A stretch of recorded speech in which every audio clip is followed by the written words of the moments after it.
Vous allez plonger au cœur d'une nouvelle histoire inspirante. Bienvenue dans 10 minutes, le podcast des Français dans le monde. Je suis Gauthier Seyss et j'ai le plaisir de passer 10 minutes avec Stéphane Duchano. On va parler d'une nouvelle expérience de voyage. 10 minutes, le podcast des Français dans le monde. Françaisdanslemonde.fr. Une expérience humaine, un beau voyage, un cadre idyllique avec comme sujet fédérateur la cuisine. Avouons qu'on a planté le décor d'un petit moment de rêve. On va en parler avec Stéphane, le fondateur de ce nouveau concept que l'on découvre aujourd'hui sur la radio des Français dans le monde. Au passage, je salue Rachel Brunet qui nous a mis en relation avec Stéphane. Bonjour et bienvenue Stéphane sur la radio. Bonjour à tous, merci beaucoup de m'accueillir aujourd'hui. On va revenir sur cette nouveauté qui est sortie de ta tête. C'est né comme ça à travers tes voyages. C'est ta propre expérience que finalement tu vas partager aux autres. C'est exactement ça. Pour revenir très très brièvement sur mon parcours, je suis français d'Aix-en-Provence. Je suis parti à New York juste après mes études où j'y ai travaillé en finance, en banque pendant 22 ans. Et au début de cette expérience, via le voyage, j'ai découvert un endroit assez unique, très unique et incroyable, qui s'appelle Cabarete, un village sur la côte nord de la République dominicaine, qui est à 3 heures de vol de New York. C'est facile d'accès des US. Et où j'ai découvert cette région via le kitesurf. Je suis tombé complètement amoureux de cette région avec l'envie d'y déménager un jour. Donc pendant une vingtaine d'années, j'y suis venu en vacances et j'ai finalement déménagé là il y a 5 ans. Et à travers cette passion du voyage, j'ai créé ce projet qui s'appelle Palette, où on amène des gens en vacances et leur faire découvrir une expérience autre que les all-inclusive resorts que les Français, les Américains aux US connaissent très bien à Punta Cana, autour du thème unique et fédérateur de la cuisine. Voilà en quelques mots l'idée générale. Eh ben écoute, si tu veux bien, on va quand même revenir un instant à Aix-en-Provence. D'ailleurs, je pense que tu avais eu en cadeau d'anniversaire à tes parents une expérience avec un chef dans un resto de Aix-en-Provence qui a mis peut-être un peu son grain de sel aussi dans ton projet actuel. Exactement. Alors, c'était même plus que son grain de sel. En fait, c'est un cadeau d'anniversaire que j'avais reçu où avec mon épouse, on a passé l'après-midi dans la cuisine d'un restaurant avec un ou deux chefs, sous-chefs à cuisiner. Et un aspect très important, en fait, c'était pas de la haute cuisine, de la haute gastronomie. C'est des choses simples qu'on a besoin de faire chez soi à la maison. Et ça a été une expérience extrêmement transformative pour moi de réaliser qu'on peut cuisiner, rajouter une dimension fun, extrêmement agréable, en apprenant des choses simples. On a terminé en faisant le repas, toute ma famille est venue, etc. Et ça a été une des meilleures expériences que j'ai jamais eues.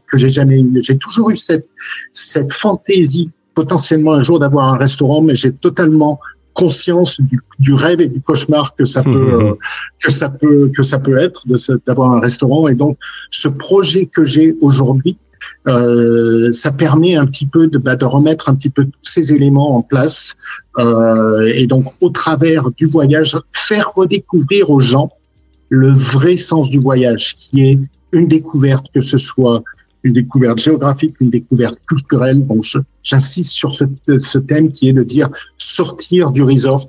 On sort des gens du resort, on loue des maisons de luxe. On a des super chefs parce que l'endroit où on est à Cabarete sur la côte nord de la République dominicaine est extrêmement international. C'est presque comme un mini New York, il y a énormément de nationalités. Et tout est intégré avec la population locale. C'est très unique. Et donc, dans la journée, on fait des aventures, on découvre l'endroit, on fait des choses à droite, à gauche, que ça peut être du surf, du cheval ou des visites de ferme, des choses autour de la nourriture ou pas. Et à la fin de la journée, on se retrouve ensemble, on fait une cooking class, qui est un peu cette expérience que j'avais eue à Aix-en-Provence. Et ensuite, on s'assoit et on mange ensemble et on partage un moment ensemble. Stéphane, tu vas commencer à m'ouvrir l'appétit, hein, je te préviens tout de suite. Ouais.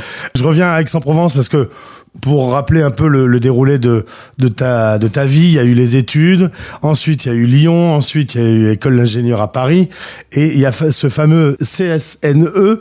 Rappelons un peu ce que c'est ce service de coopération. Je sais pas s'il existe encore sous ce nom-là aujourd'hui.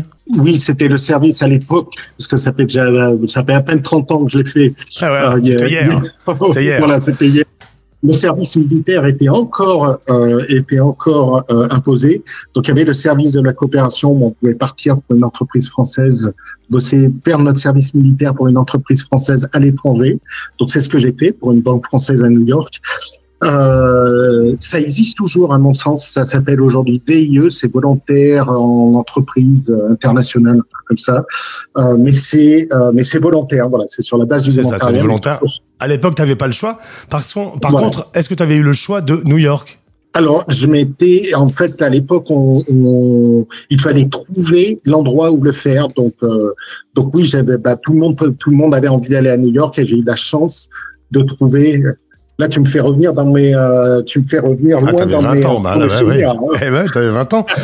Et justement, c'est comment d'arriver à New York quand on a 20 ans, de découvrir, on a toute cette image des séries américaines qui sont dans nos yeux. D'un coup, tu y es, t'es dans les rues de New York. Tu te souviens? Évidemment. Et puis, je me souviens surtout d'arriver à Times Square, de poser ma valise et de m'asseoir sur ma valise et de passer 10 minutes à regarder les yeux pleins d'images.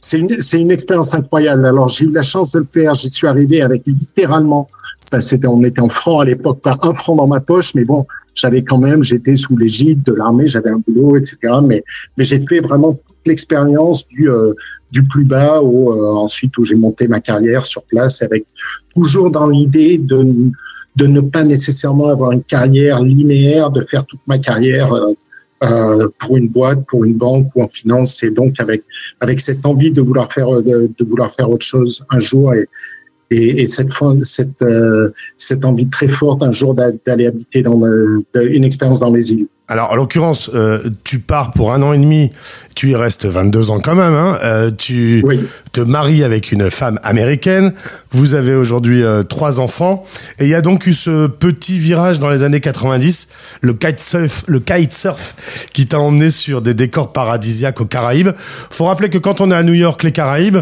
c'est comme si moi qui suis à Lille, j'allais sur la plage de la mer du Nord, quoi. C'est quasi habituel.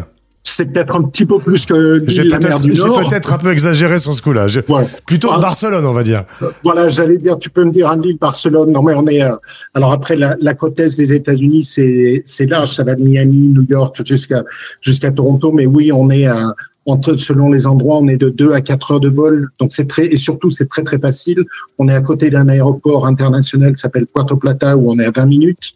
Donc c'est très, très facile. Et pour les Américains, les Caraïbes, que ce soit la Repdome ou n'importe quel autre endroit, c'est l'endroit, c'est la destination typique pour échapper à l'hiver. D'ailleurs, j'ai découvert que beaucoup de Montréalais, par exemple, allaient passer quelques mois à Miami ou dans les Caraïbes, justement.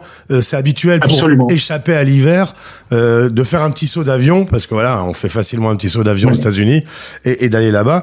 C'est chose que tu vas faire et c'est dans ce cadre-là que tu vas découvrir ces lieux de voyage incroyables, ces décors paradisiaques et justement cette envie de sortir un peu des resorts où tout est standardisé, où finalement qu'on soit là ou là dans le monde, ça y ressemble un peu. T'as voulu que l'expérience soit plus enrichie? C'est exactement ça. Et je suis content que tu mentionnes le kitesurf. J'ai eu cette chance via le kite de découvrir des endroits que je sais que je n'aurais jamais découvert dans ma vie, même en cherchant, que ce soit au Brésil, que ce soit au Pérou, que ce soit partout dans les Caraïbes. Ça m'a permis de découvrir des endroits uniques, comme cet endroit où j'habite aujourd'hui, à Cabarete. Et si je n'avais pas eu cette chance-là, je pense qu'aujourd'hui, j'irais un peu comme presque tout le monde dans un resort. Et c'est après que tu le fasses en République dominicaine, en Thaïlande ou partout, c'est la même chose.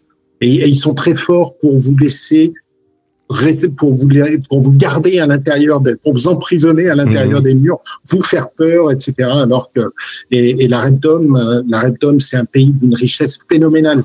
Il y a un endroit qui s'appelle Costanza, qui est dans la montagne. Il y a plus de palmiers, il y a que des pins. Ils appellent ça il y a même quasiment, alors il neige pas, mais au mois de février, à 5 heures du matin, il peut y avoir de la rosée gelée, et il y a toute l'agriculture de la Red Dome est faite là-bas. Moi, j'y suis allé en 2019. On a été en lockdown à cause du Covid en 2020, et on avait toute la nourriture qui était produite sur place. C'est extraordinaire en fait, et on ne le sait pas. C'est ça que je veux montrer aux gens. Eh ben Stéphane, voilà. C'est un très beau projet. On parlait de cette plaquette que je mets à disposition des auditeurs s'ils veulent commencer le voyage, parce que rien que de la regarder, personnellement, j'ai déjà commencé le voyage. C'est donc une nouvelle expérience à découvrir et que vous avez entendue aujourd'hui, et grâce à Stéphane sur la radio des Français dans le monde. Ben, je te souhaite le meilleur pour cette belle aventure. Tu vas vivre des moments très sympas, hein, tu le sais. Ça, il n'y a aucun doute. J'ai déjà eu tous ces moments sympas lors des classes, je suis extrêmement impatiente de vivre ça sur un format de presque une semaine. Eh ben, je te souhaite à toi et à tous ceux qui vont le vivre une magnifique aventure. Au plaisir de te retrouver. Merci beaucoup. Merci Gauthier. Français dans le monde.fr